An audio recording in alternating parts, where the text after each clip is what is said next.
Hey, welcome to this week's episode of Martin's Monday pedal playthrough. I'm Martin Cliffe. I'm speaking to you from my studio here in Bucharest, Romania. And in this video series, we take a pedal from my collection.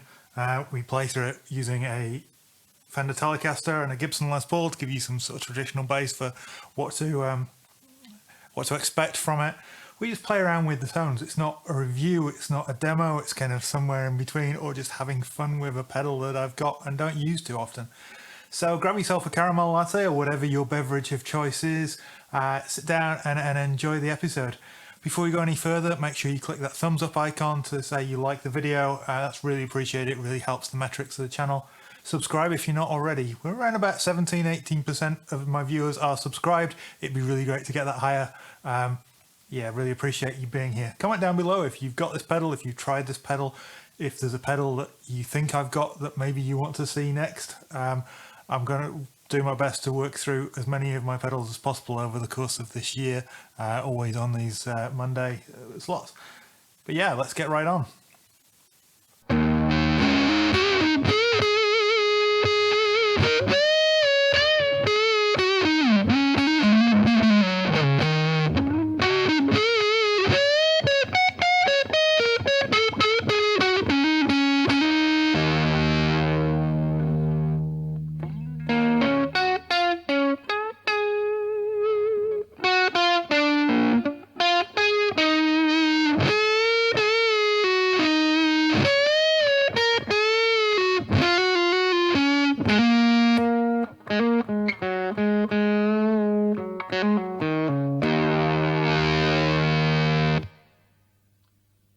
So this is the Fulltone 69 Mark II fuzz that we're looking at this week, which is a Germanium Fuzzface style pedal. It's designed to recreate one of the kind of earliest Fuzzface, the red, round, two-knob pedals.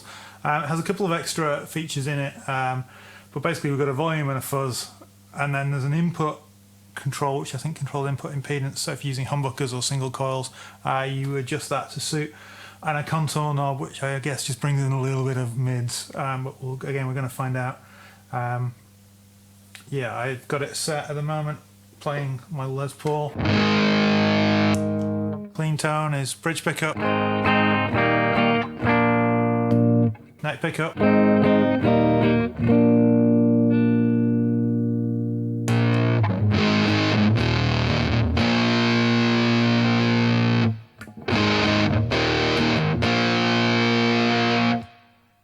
Now, obviously, you don't notice as much difference changing pickups with we've got a big kind of fat fuzz pedal compared with on a clean tone. But you'll notice that I've got the fuzz all the way up, but you only have to adjust the guitar volume a tiny little amount to get it to clean up, which is one of the coolest things about all fuzz pedals, but particularly Germanium type ones, the old school ones. They're very responsive to input impedance, which is directly related to the cable you're using and then the output level of your guitar. So if I just illustrate that, obviously guitar bridge pickup on 0. I'm now on 3.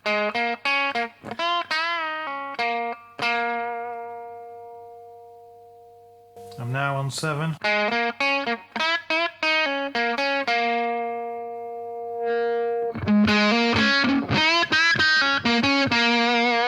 And I'm now on 10. Now let's find out exactly where it changes. About 8.5.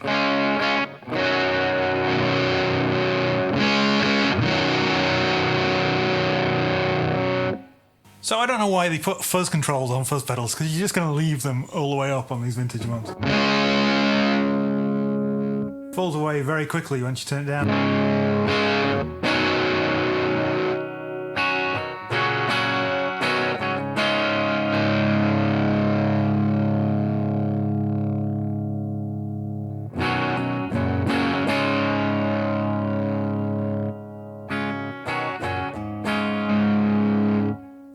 So let's just leave that up for the rest of the demo.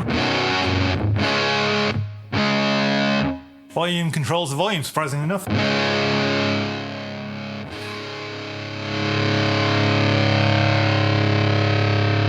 and I've just got it set to where it's roughly unity with the the signal when it's off.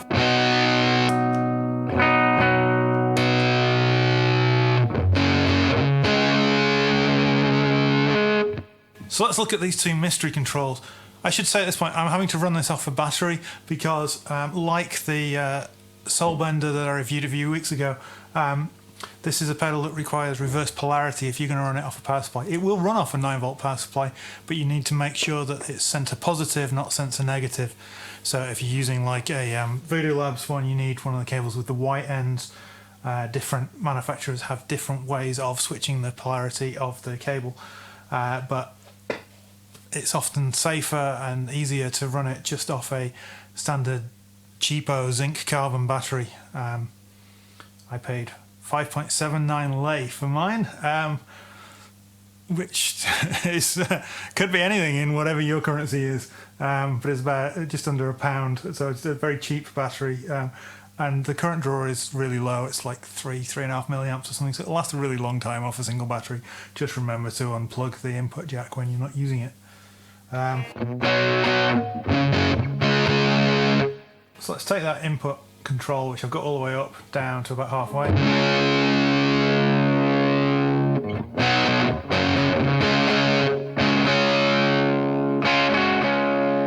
So that's reducing the fuzziness already. So I guess if I had higher output pickups, I seem to recall when I was playing one of my old Ibanez's back when I had, I want to say Damasio Breeds or something in it, I had to turn the input gain down to get the fuzz to respond how I wanted it to.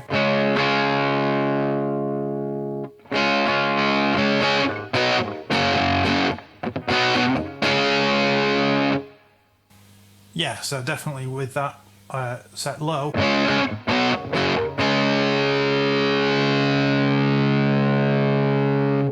So I'm going to guess for humbuckers really, well, for low output humbuckers like these, probably want it at about 3 o'clock.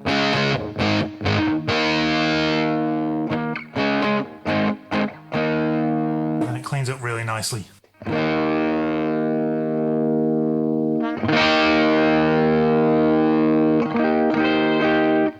That contour control is adding a lot of high end, a lot of extra brightness.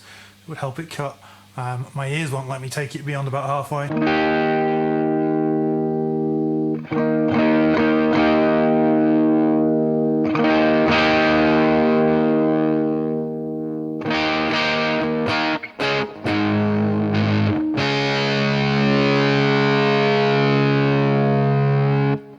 Again, it's just about tweaking it to find the sound that you have in your head. I personally don't find the sound with the contour control above about 10 o'clock very pleasing.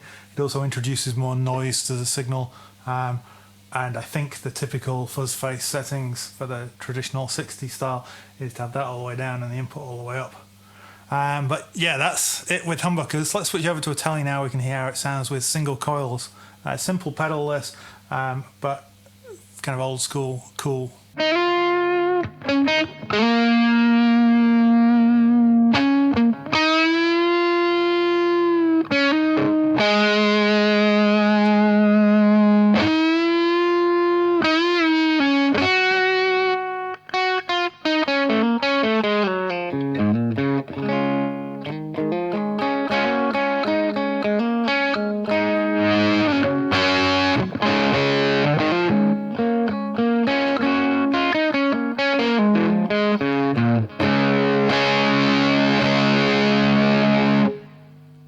So, standard Fender Telecaster, clean tone.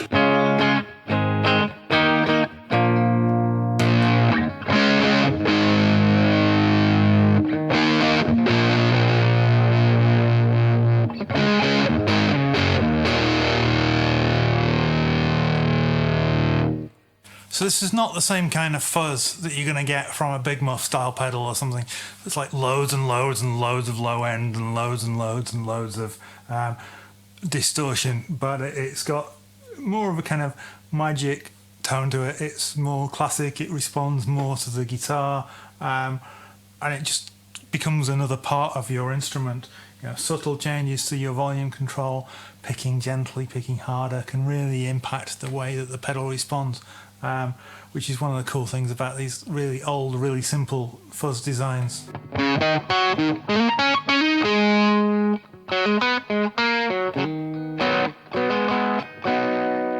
Switch to the neck pickup.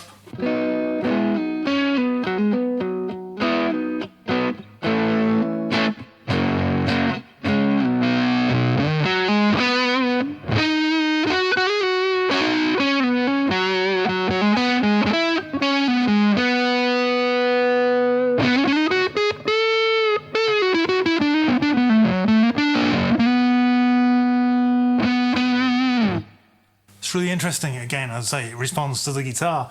So with the Les Paul, that contour control was adding high end and fizziness, but on the Tele it's adding a bit of lower mids and kind of warmth to the tone.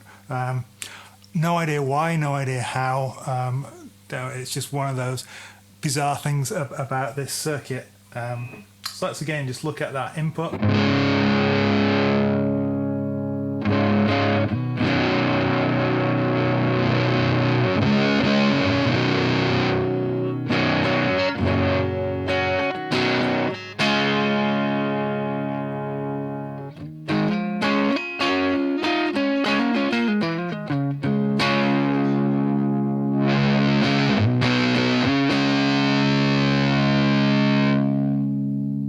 See, I'm barely turning the guitar down and it's really changing the tone. It's giving me that beautiful kind of fluty neck pickup tone.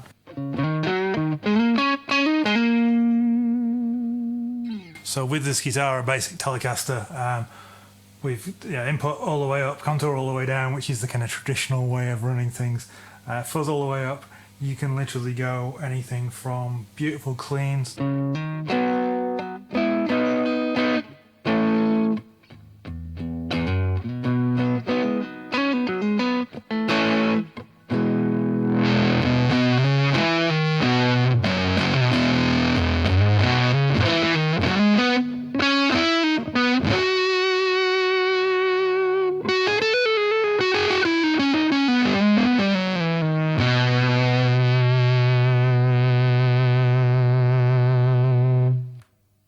Now, to my mind, everyone should experience a vintage style fuzz pedal at least some point in their tonal journey, whether it's this one or a Dunlop Fuzzface style or something like that. One caveat I would say is it wants to be run before any buffers, and if you're using a guitar with active pickups or a wireless system, you're not going to get the same responsiveness out of it because you're already buffering the signal before it goes in, and this really wants to see and directly interact with the guitar's pickups. So I've tended not to use a pedal like this in a live situation because quite often I'm running wireless or I've got other things in my chain. This wants to be first. But yeah, if you do that, it's a great tool for recording because it just gives you so many options. I have many fuzz pedals. I have others that kind of tick this box and do other things, which is why maybe it wouldn't be something that would be a mainstay of my board these days. But it's pretty cool.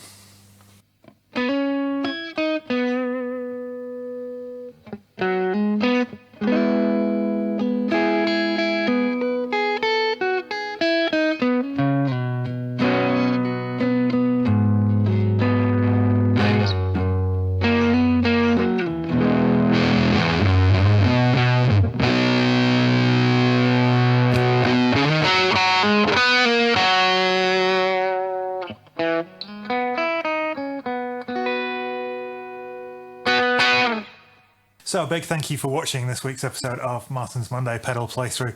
Come back next week for more. There's a whole series of videos already in this playlist. A load of bass stuff initially, then some TC pedals that I had to do back when I was stuck back in the UK, and now we're kind of going through some of the more interesting stuff. Yeah, remember to click the thumbs up icon if you've not done already, subscribe to the channel. I'll see you next week. Take care.